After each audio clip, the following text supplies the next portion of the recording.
Can I hold Bitcoin in my hand? Can I touch it or feel it? No, you can't. And that's actually a good thing. Now, if you could hold it or touch it or feel it, it would be much easier to explain Bitcoin to people, to show it to them, and to give them something tangible that they could understand Bitcoin. But it would also mean it doesn't work in a digital economy. You see, the problem that Bitcoin solves is the problem of trust. If trust was not a problem, if humans were perfect, if humans were angels, trust would not be a problem. And if trust was not a problem, money could be something you could hold in your hand, and then you could transact with something electronically that represented that thing you could hold in your hand. In fact, that was the idea behind the gold standard. The idea behind the gold standard was gold is scarce. Gold is the scarcest thing in the world other than Bitcoin. Bitcoin is now more scarce than gold. But if you compare every single thing on the elemental table looking for something that serves as money, what you want is something that is the hardest to make more of or get more of as compared to what there already exists. So it's called stock to flow. The flow is how hard it is to get the new amount of the something. The stock is how much there is, and the flow is how much there is of the new stuff. So gold, when you look at the stock to flow ratio of gold, there's about 2% more gold dug out of the ground every year. So that is a harder ratio to get more gold of than any other thing. For example, it's about 16 times easier to dig silver out of the ground than it is to dig gold out of the ground. So we didn't end up with the gold standard of the past by accident. We ended up with it because of the things that you can hold and touch and feel in your hand. Gold is the most scarce. The problem with gold was that because it was something you could hold in your hand and touch and feel, that also meant it had to be somewhere in the physical world. And that place that it was in the physical world was not something that could work in a digital economy. Because it was physical in nature, you could not send it across a telegraph wire.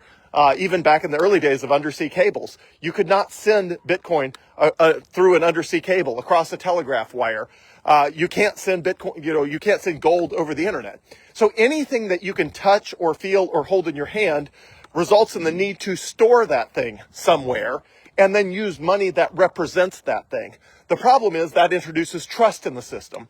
And the trust is whoever holds the gold will make more things that are representative of the gold than there actually exists gold. Now, 100% of the time throughout human history that you have had a scarce asset and then that scarce asset was represented by something else, ultimately humans decided to cheat the system. So every time you have something scarce like gold, you stick it in a vault and then you issue paper receipts called paper money that represent the gold. Eventually, whoever introduces those paper receipts decides that not everybody's going to come and get the gold all at the same time, and therefore we are just going to issue way more paper receipts than we have gold. That is the case with everything that is physical in nature if you try to use it as money. In fact, the reason the gold standard worked at all in the early days is because the internet did not exist.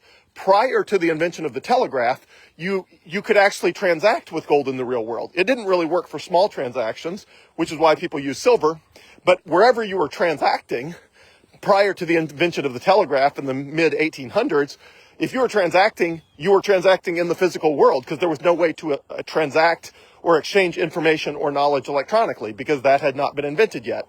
And so you could transact with gold. Now, it still had the problem of nobody wanted to lug around a huge amount of gold, so they made paper receipts that represented the gold, and then the people who made the paper receipts made too many of them as compared to how much gold there actually was. So it would result in bank runs on the bank vault and all sorts of problems. That is an unsolvable problem. The problem of trust in a monetary system with things that are tangible that you can hold and touch and feel, that problem of trust is unsolvable in a modern monetary system, which is why Bitcoin was invented. The entire benefit of Bitcoin is that there is not something you can hold and touch and feel in your hand, unless you can obviously get something like BitKey, which is just a key. That's why it's called BitKey. It is a key to your Bitcoin. That is something you can touch and feel and hold in your hand, but you're holding a key to the Bitcoin. You're not actually holding the Bitcoin itself, because Bitcoin is digital, it is electronic. There's not something you can hold in your hand other than something like a key to it. But again, that means you can transmit value anywhere in the world at any time with no barriers and no reliance on trust of anyone else, which you can't do with anything that you can feel or touch or hold in your hand. So the downside, of course, is that it's a lot harder to explain to people what Bitcoin is if there's not something you can feel and touch and hold in your hand. The upside is that's what makes it work as money in a digital economy. So Bitcoin is the scarcest thing in the world. The stock to flow ratio of Bitcoin is better than gold. It is the only thing in the universe that has a better stock to flow ratio, meaning it's more scarce than gold, because gold is 2% more per year. Bitcoin is a finite cap supply of 21 million. So Bitcoin is more scarce than gold. It is harder to get a unit of Bitcoin than it is a unit of gold, because gold, again, there's 2% more of it every year, and there is not 2% more Bitcoin every year. It's got a fixed supply. So Bitcoin solves the problem of the constant inflation of gold at 2% a year, and it solves the problem that you have to have something you can touch and feel and hold in your hand, which means it does not work in a modern economy, which means you have to trust that thing to be somewhere. If you have something you're trying to use as money, it has to be somewhere, and you have to trust someone to secure it or hold it on your behalf. And that is broken down every time gold's tried to be used as money, because the people who held the gold had to be trusted, and they were never trustworthy.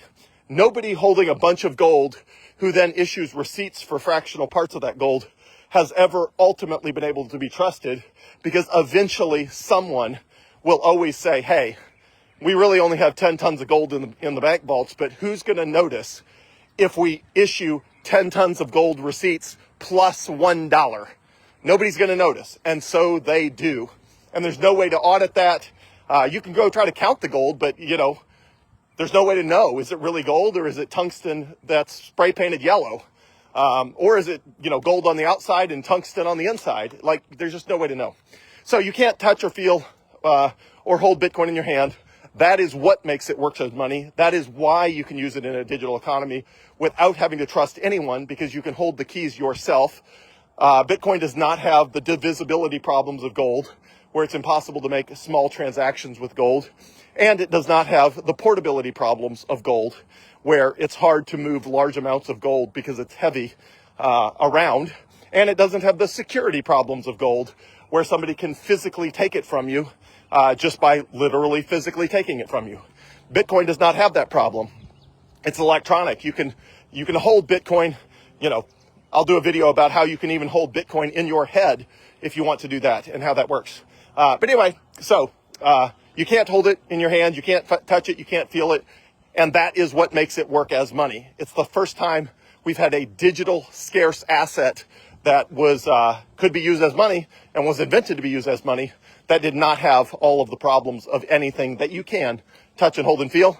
And the only downside is it's a lot harder to explain something to someone that they can't hold and touch and feel in their hand.